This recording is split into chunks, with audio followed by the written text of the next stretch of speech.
தொடர்பென உள்நாட்டுச் செய்திகள். மொரட்டுவை ஏகொட உயன சுனந்தோ பெனந்த விகாரையின் விகாராதிபதி கொலை செய்யப்பட்ட சம்பவத்துடன் தொடர்புடைய 4 சந்தேக நபர்கள் இன்று நீதிமன்றத்தில் அடையாளம் காணப்பட்டுள்ளனர். மொரட்டுவை மேலதிக நீதவான் பூர்ணிமா பரணகம முன்னிலையில் சம்பவத்துடன் தொடர்புடைய 9 சந்தேக நபர்கள் அடையாள அணிவகுப்பில் ஆஜர் செய்யப்பட்டனர்.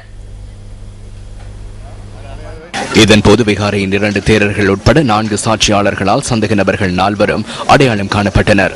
கொலை சம்பவத்தின் சந்தேக நபர்களில் ஒருவரான மொரட்டுவ நகரசபையின் உபத்தலைவர் இன்று அடையாள அணிவகுப்பில் ஆஜர்படுத்தப்படவில்லை என்பதுடன் அவர் நீதவானின் உத்தியோகபூர்வ அறையில் முன்னிலைப்படுத்தப்பட்டிருந்தார். இதனையடுத்து சந்தேக நபரை எதிர்வரும் 28ஆம் தேதி அடையாள அணிவகுப்பிற்கு உட்படுத்துமாறு மேலதிக நீதவான் உத்தரவிட்டார்.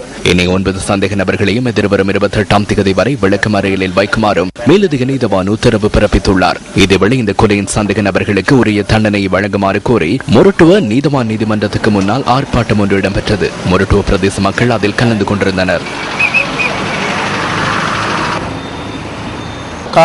நீண்ட காலமாக நிலவி வந்த இந்த பிரச்சினைக்கு உரிய தீர்வு வழங்கப்படாமையினால் விகாராதிபதி அதற்காக உயர்த்துறக்க நேரிட்டுள்ளது. சட்டம் உரியவாறு நடைமுறைப்படுத்தப்பட்டிருந்தால் இவ்வாறான ஒரு பிரச்சனை ஏற்பட்டிருக்க மாட்டாது என நான் கருதுகிறேன்.